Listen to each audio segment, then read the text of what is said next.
Still fallout from the Daniel Penny acquittal. As you know, he was facing 2 charges, one of manslaughter. The jury deadlocked on that charge. So then they considered a second one, criminal negligence. And he was found not guilty. A lot of people thought perhaps there might be a compromise verdict, that some people who wanted him convicted on the more serious charge would say, okay, let's strike a deal and we'll get him on the less serious charge. But he was found not guilty. And Jordan Neely's father has filed a wrongful death lawsuit. And here is what he said, number 5. I just want to say, I miss my son. My son didn't have to go through this. I didn't have to go through this either. It hurts. Really, really hurts. What are we going to do, people? What's going to happen to us now? I had enough of this. System is rigged. Come on, people. Let's do something about this. Let's do something about it. Too often, we have Eric Garner's mother here. There's too often this is happening where we're left alone in this society. We got to stop that. We have to change how we impact each other. Jordan came on that subway car. The first thing he asked for was food, and he was killed. And the person who killed him was not held responsible. We cannot allow this to keep happening. We cannot allow what to keep happening? They don't mean we cannot allow people who are mentally ill to keep roaming the streets. That's not what they're talking about. What they're talking about is we cannot allow white people to kill black people. And we discussed this a little bit yesterday. Most homicide is same race homicide. Most whites who are killed by other whites. Most blacks who are killed by other blacks. But out of a population of 13%, 50% of the homicide victims in America are black, and almost all killed by other black people, mostly young black men, which is a product of the epidemic of fatherlessness, which people don't seem to want to talk too much about. The other thing that bothers me about this statement is it implies that what Daniel Penny did had to do with Jordan Neely's race.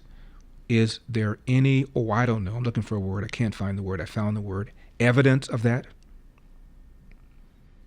Daniel Penny's colleagues in the Marines testified, his family testified. Nobody said anything at all about him having racial animus, let alone towards black people. Good guy, good Marine, good soldier, good citizen. What is your evidence that what Daniel Penny did had anything to do with Jordan Neely's race? What is your evidence that Daniel Penny would not have taken the same action had Jordan Neely been white? Now, and get this. There was another man, a black man, who helped Daniel Penny subdue Jordan Neely. The black man held his arm down. He lied to the police and said he wasn't there. Unfortunately for him, there was video showing he was, there.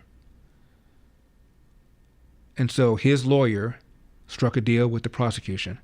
If you don't prosecute my client for lying to a police officer, we will testify against Daniel Penny. So think about that. This other Good Samaritan, who happened to be black, held Jordan Neely's arm down as Daniel Penny had the hold on him, the so-called chokehold on him. They both did this. Police came.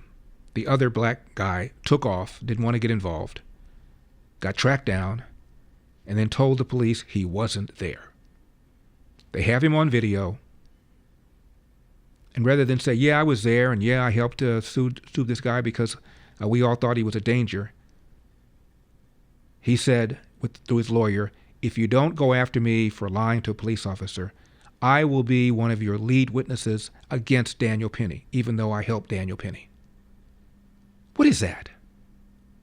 And he did. Testified against Daniel Penny, even though he was there helping him. Now, during the trial, the prosecution said things like Penny was, quote, so reckless with Neely's life because he didn't seem to recognize his humanity. Code word for Daniel Penny didn't give a rip about Jordan Neely because, after all, Jordan Neely is black.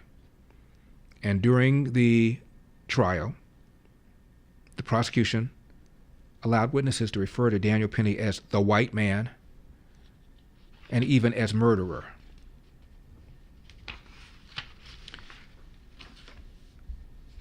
Here's what gets me. Do you know anything about Jordan Neely's record?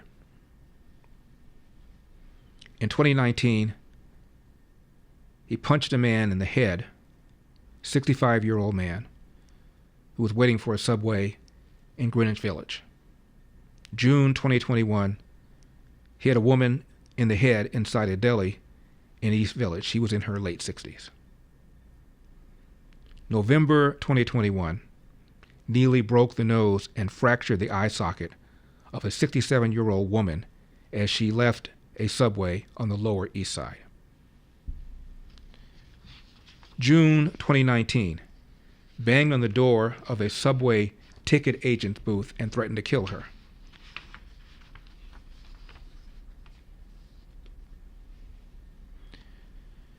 Heavy use of synthetic marijuana, called K2, supposedly more likely to trigger violent outbreaks than other illegal drugs, had 42 arrests that resulted in brief jail stints, hundreds of encounters with outreach workers, was on the city's top 50 list of the most intractable vagrants. Yet he was still allowed to roam free. He was still not involuntarily institutionalized. Is Mr. Jordan Neely concerned about that? Hawk Newsome is a co-founder of the New York Black Lives Matter chapter. And he told reporters, quote, racism is still alive and kicking in America. Those of you who say Daniel Penny is innocent have racism and bias in your heart. Today, white supremacy got another victory. Today, the KKK, the Klansmen, the evil in America got another victory. The nation will continue to place second-class status on black people. End of quote. Where do you go with this? As I've said before, numerous studies show, if anything, the police are more hesitant, more reluctant to pull the trigger on a black suspect than a white suspect. I repeat. The police are more hesitant, more reluctant to pull the trigger on a black suspect than a white suspect. There's an economist at Harvard, a black man named Roland Fryer, from the inner city, Baltimore. He just knew the police were using deadly force against black people just because they were black, and did a study. Results came back, he was shocked, assembled a new research team because he didn't believe the results of the first research team, and the second research team came back with the same results. Police more hesitant, more reluctant to use deadly force against a black suspect than against a white suspect. Completely inconsistent with what he thought, completely inconsistent with what the media tells you. And in this case, you have a black Manhattan DA who brought the charges against this white man who subdued a black man with the help of another black man. The man who was subdued was terrorizing people on the subway, some of whom were black. A jury with 4, quote, people of color, close quote, found him not guilty. And the black mayor of New York praised Daniel Penny's heroic actions. Yet, white supremacy got another victory. You cannot make this up. Confrontational person. I don't really extend myself. I think this type of thing is very uncomfortable. All this attention and limelight is very uncomfortable, and I would prefer without it. I didn't want any type of attention or praise, and I still don't. The guilt I would have felt if someone did get hurt, if he did do what he was threatening to do, would never be able to live with myself. And I'll take 1 million court appearances and people calling me names and people hating me just to keep one of those people from getting hurt or killed. He's a hero. We'll talk more about what he did and the anger towards him next hour. The head of Black Lives Matter New York said this is an example of white supremacy having a victory. Really? Does he look like he enjoyed the fact that Jordan Neely is dead? Does he look like he's enjoying the spotlight? Does he look like he considers himself to be a hero? That is the very definition of a hero. He wasn't doing it to protect himself. He was doing it because he was concerned about the safety and the lives of the other people on the subway. Served his country as a Marine and took action on that subway when others did not. Recently, I saw a film that came out in the 60s called The Incident. You can go online on YouTube and see it. I think you can see it for free. And it's about two guys that went on a subway and terrorized people. And nobody did anything. Until finally, an off-duty soldier, who, by the way, had an arm in a cast, played by Beau Bridges, stood up and did something. And it's not exactly a parallel, but there are some parallels. I urge you to take a look at that. And after you see it, call me tomorrow and let me know what you thought. The Incident, starring a young Martin Sheen and a man named Tony Musante, and a bunch of other actors, including character actors that you'll probably recognize. Check it out. It's worth seeing. Daniel Penny also blasts liberal city policies, number 44. These public officials would do something so self-serving. But how does it serve them to hurt you? Just political gain. I mean, these are their policies that are, and I don't mean to get political. I don't really want to make any enemies, really, although I guess I have already. But I mean, these are their policies that have clearly not worked, that the people, the general population, are not in support of, yet their egos are too big just to admit that they're wrong.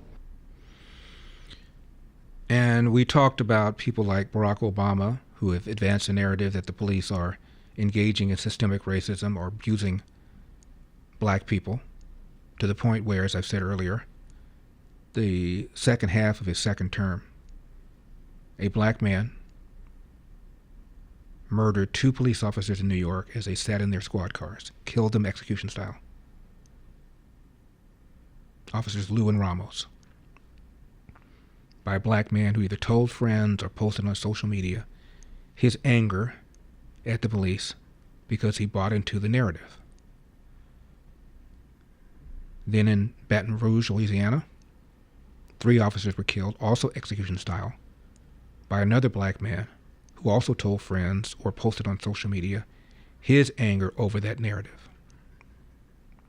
And in Dallas, 5 officers were killed, again execution style, by another black man who also told friends or posted on social media his anger over that narrative that people like Barack Obama and Loretta Lynch, his second AG, and Eric Holder, his first AG, pushed.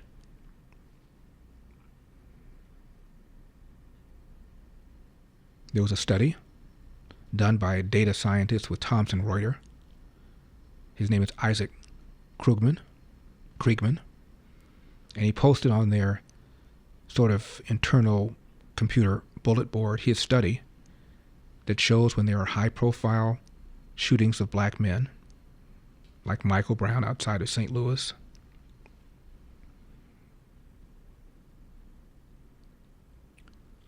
or someone like the suspect who was in Baltimore, Freddie Gray, who died because he hit his head on the side of a van. Apparently he wasn't buckled down. And 6 officers were accused of homicide. So he looked at city after city after city where there was a high-profile killing of a black man by the cops.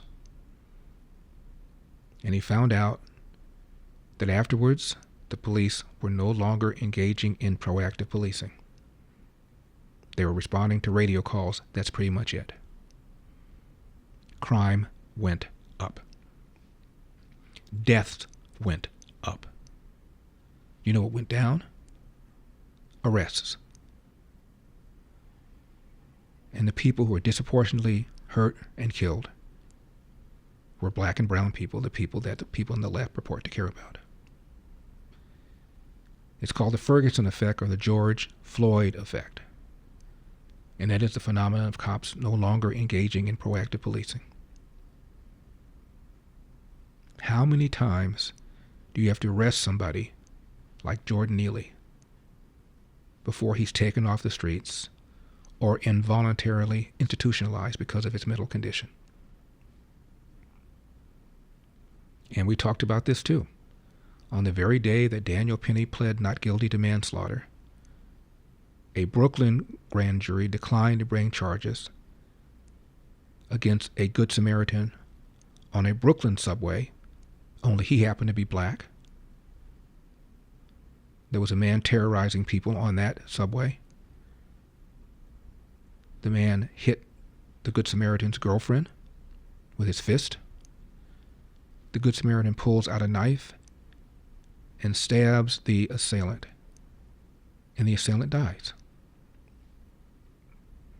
Grand jury investigated this and determined that the Good Samaritan acted in good faith, had a reasonable fear of serious injury, if not death, and therefore he engaged in justifiable self-defense. No charges. Now I ask you, let's assume that this Brooklyn Good Samaritan, like Daniel Penny, was white. Do you think there would have been some people like Mr. Black Lives Matter New York chapter Hawk Newsom complaining? Which is exactly what happened after the death of Jordan Neely. Daniel Penny gives an interview to detectives, doesn't have a lawyer, explains what happened, says he wasn't trying to kill him, was unaware he was dead, by the way, at the time. He was dead, but he was not informed. And the detective let him go. It wasn't until people began protesting and yelling and screaming that Alvin Bragg brought charges. I mean, this case reeks of reasonable doubt. Dueling experts on the cause of his death. Defense expert says that he had all sorts of drugs in his system. He was schizophrenic.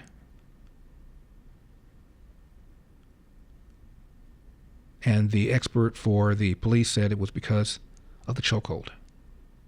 So you had 2 experts that couldn't agree. To say nothing of all the witnesses on the train, on the subway, that said that they were scared to death, including a woman who feared for the life of her 5-year-old son. And some of these people scared to death were in fact black. Talk about reasonable doubt. Just on that basis alone, this case never should have been brought. And we're going to learn more and more about the upbringing of Jordan Neely, but it does not appear that his father was very involved in his life. But now all of a sudden his father has filed a wrongful death lawsuit and talks about how I miss my son. Thanks for watching these clips from The Larry Elder Show. If you enjoyed this content, be sure to subscribe to my channel and hit the bell icon so you never miss a moment. More thought-provoking discussions are just a click away, so stay tuned, and we'll see you in the next one.